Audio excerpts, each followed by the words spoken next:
Hello students, आज हम discussion करेंगे जो reaction of phenol due to its benzene nuclear. पिछले क्लास में हमने इसका थोड़ा सा शुरू किया था। जो बेंजीन हमारा जो OH ग्रुप है, ये ऑर्थो पैरा डायरेक्टिंग कैसे होता है, ठीक है। और बेंजीन हम रिंग एक्टिवेटिंग किसको बोलते हैं, ठीक है। कौन सा ग्रुप एक्टिवेटिंग है, कौन सा ग्रुप डीएक्टिवेटिंग है, क्यों उसको एक्टिवेटिंग, क्यों उसको डीएक्टिवेटिंग बोलते हैं। एंड जनरली हमारा रिंग एक्टिवेटिव क्या होता है, वो ऑर्थो पैरा डायरेक्टिंग होता है, वो ऐसा क्यों होता है। हमारा जनरल क्या इलेक्ट्रॉन डोनेटिंग ग्रुप ही होता है, ortho para directing and activating towards electrophilic substitution reaction. ये सबके बारे में मैंने अच्छे से डिस्कशन किया था, ठीक है। आज उसका रिएक्शन देखेंगे। पहला रिएक्शन होगा हैलोजिनेशन रिएक्शन। देखो हैलोजिनेशन क्या है, रिएक्ट विथ हमारा फिनॉल क्या करेगा, react with bromine in CCl पर। हैलोजिनेशन का मतलब क्या है, ऐड होगा। मैंने बताया हैलोजिनेशन मतलब ऐड होगा। डी हैलोजिनेशन मतलब निकलेगा, ठीक है।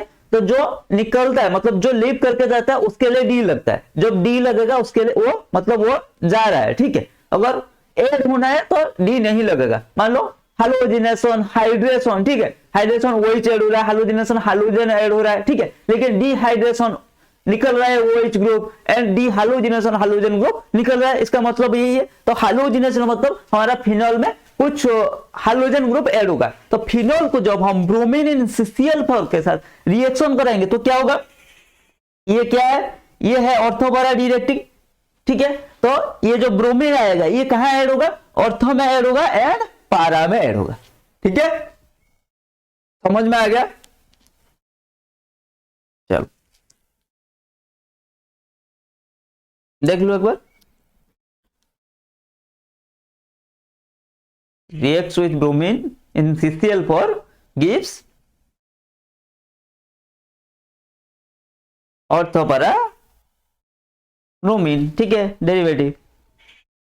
देन हमारा अगर phenol reacts with bromine water to form white precipitate of 2,4,6 tribromophenol.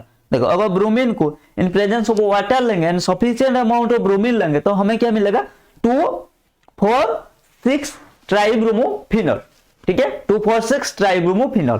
Phenol react with bromine in presence of water, ठीक है। ये क्या सफिशिएंट अमाउंट में होगा तो हमें मिलेगा 2,4,6 ट्राइब्रोमोफिनॉल। चलो आगे चलते हैं। Nitration, phenol react with dilute HNO3 at 0 to 10 degree Celsius to form ortho and para nitrophenol, ठीक है। तो फिनॉल को जब हम डाइल्यूट HNO3 के साथ 0 to 10 डिग्री सेल्सियस में हीट करेंगे तो हमें क्या मिलेगा, ठीक है।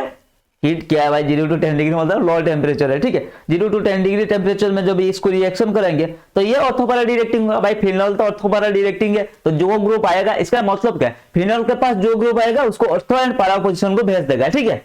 उसको वहां पे खड़ा कर दिया OH ग्रुप फिनॉल में। मतलब बेंजीन में अगर कुछ नहीं होगा तो वो अलग बात है, ठीक है। यहाँ पे OH लगा, ये डायरेक्ट करेगा कौन सा पोजीशन में जाना है। ऑर्थो पोजीशन, पारा पोजीशन, मेटा पोजीशन। NO2 आया, ठीक है, मतलब HNO3 आया, उसका NO2 ही लगेगा, ठीक है। वो फिनॉल बता देगा भाई तू ऑर्थो एंड पारा में जा, ठीक है।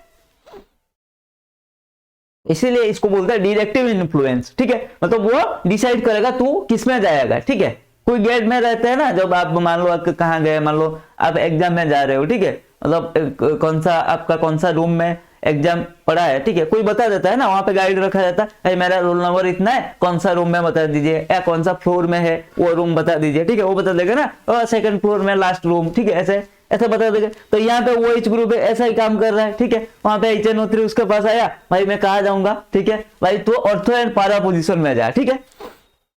When phenol is treated with nitrating mixture to form 2,4,6 trinitrophenol, मतलब पिक्रिक एसिड। अगर dilute HNO3 and dilute H2SO4 दोनों मिल जाएंगे, ये क्या होगा, 2,4,6 ट्राइनाइट्रोफिनॉल, जिसको बोलते हैं हम पिक्रिक एसिड। ये बहुत ही हमारा क्या है, स्ट्रॉन्ग एसिड है। Phenol react with dilute HNO3 and dilute H2SO4 gives 2,4,6 trinitrophenol, ठीक है।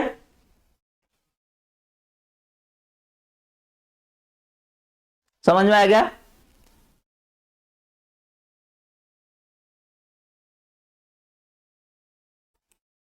देख लो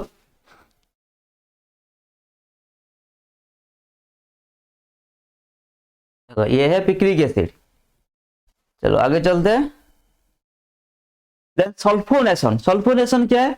phenol react with fuming H2SO4 to form ortho and para hydroxy benzene sulphonic acid at different temperature. ठीक है, तो फिनॉल को जब हम कॉन्सेंट्रेटेड H2SO4 के साथ रिएक्शन करेंगे, डिफरेंट प्रोडक्ट देगा डिफरेंट टेम्परेचर में।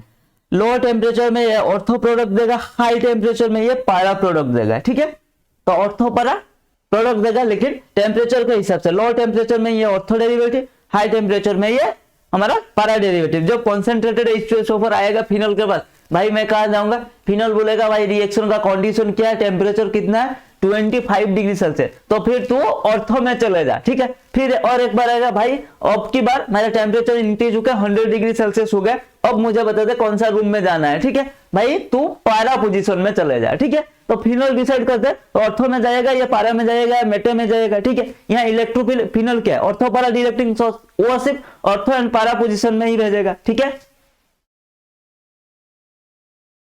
Then one of the most important reaction of organic name reaction में, ठीक है, क्या है, रैमन-टैमन रिएक्शन। ठीक है, phenol on refluxing with chloroform and NaOH, ठीक है, followed by acid hydrolysis yields orthohydroxybenzaldehyde, a major product। ठीक है, when CCl4 is used, salicylic acid is formed। salicylic acid क्या है, ये होता है orthohydroxybenzoic acid।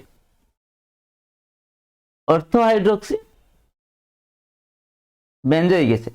देखो फिनॉल को क्या है, फिनॉल को जब हम क्लोरोफॉर्म NaOH के साथ रिएक्शन करेंगे, CaCl3 प्लस NaOH, इसके साथ जब रिएक्शन करेंगे ये क्या देगा, orthohydroxy benzaldehyde and parahydroxy benzaldehyde. इसमें ऑर्थोहाइड्रोक्सी बेंजाल्डिहाइड हमारा मेजर प्रोडक्ट होगा। ठीक है, as a major product.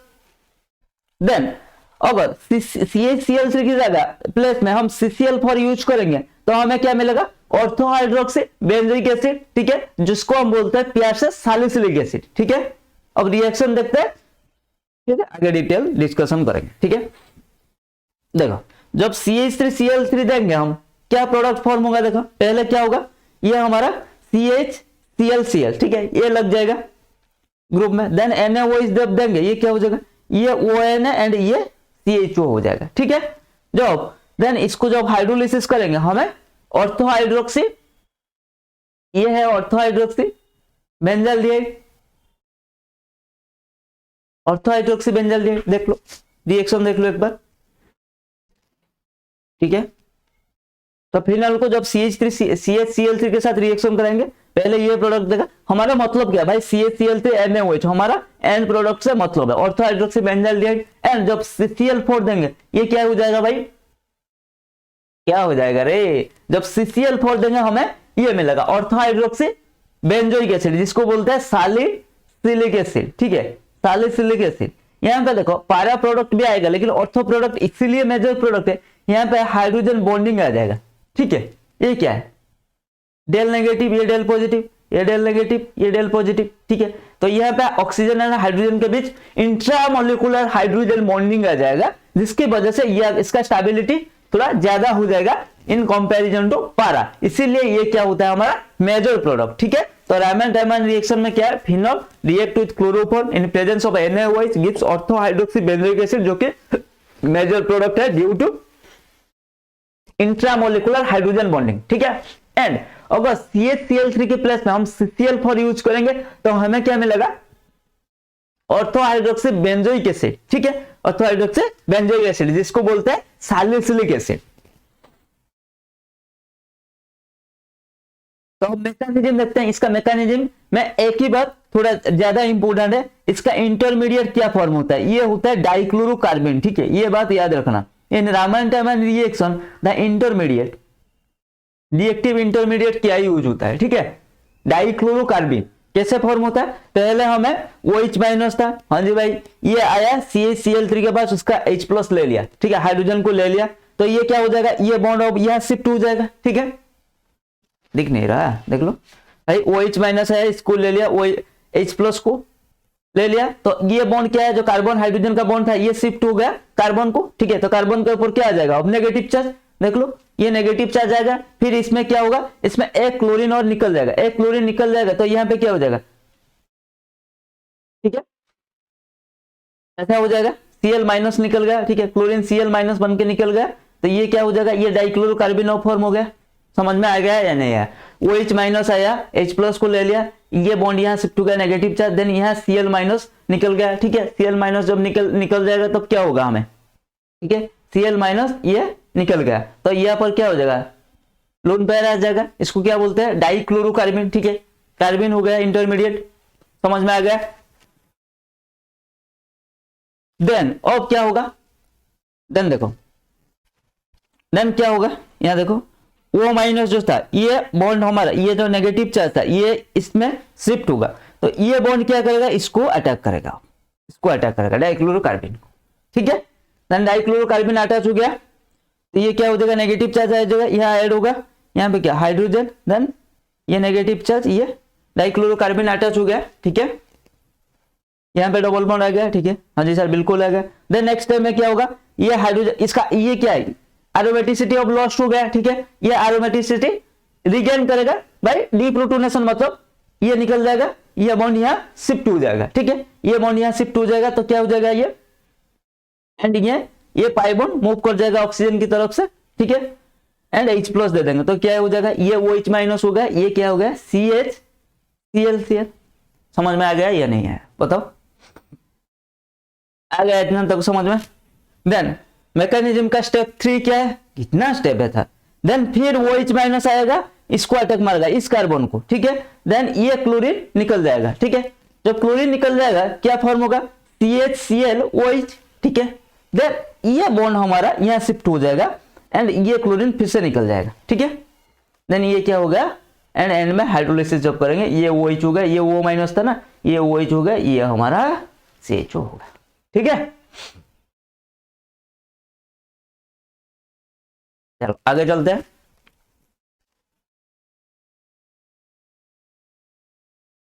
Then reaction with carbon tetrachloride mechanism,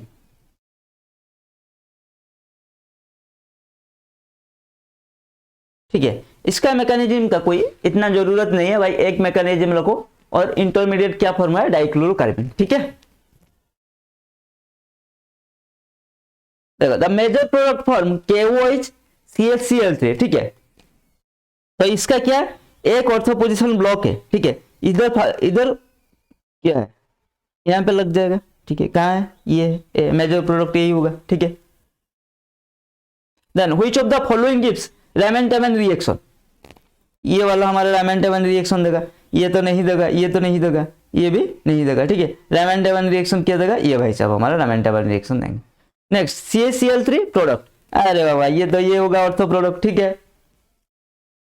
Which of the following compound will not undergo Raman-Taman reaction, कोई भी नहीं जाएगा, देखो बेंजीन में नहीं जाएगा, ये नाइट्रो कंपाउंड में नहीं जाएगा, ये भी हमारा नहीं जाएगा, ठीक है। देखो इलेक्ट्रोफाइल इन रामन-टैमन रिएक्शन, मैंने बोला था ये बहुत बार क्वेश्चन आता है, क्या है, डाइक्लोरोकार्बन, ये वाला डाइक्लोरोकार्बन है, इसका इलेक्ट्रोफाइल, ठीक है, in Reimer Tiemann reaction. Then in Reimer Tiemann reaction molecular weight of phenol increase by, देखो ये था हमारा फिनॉल, हाँ जी सर, ये क्या हो गया,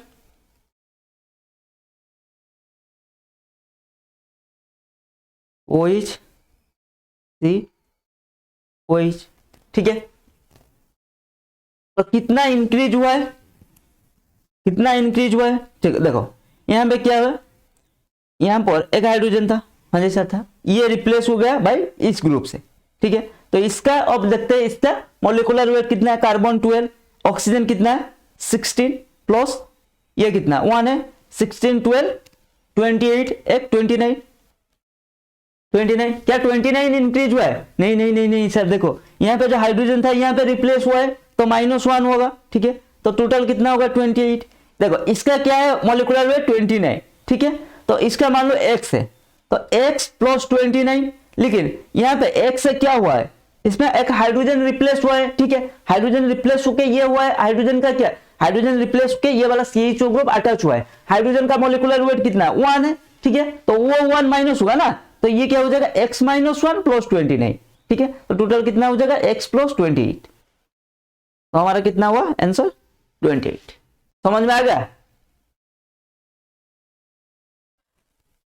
तो बस आज के लिए इतना ही, मिलते हैं अगले क्लास में। Keep learning, keep growing.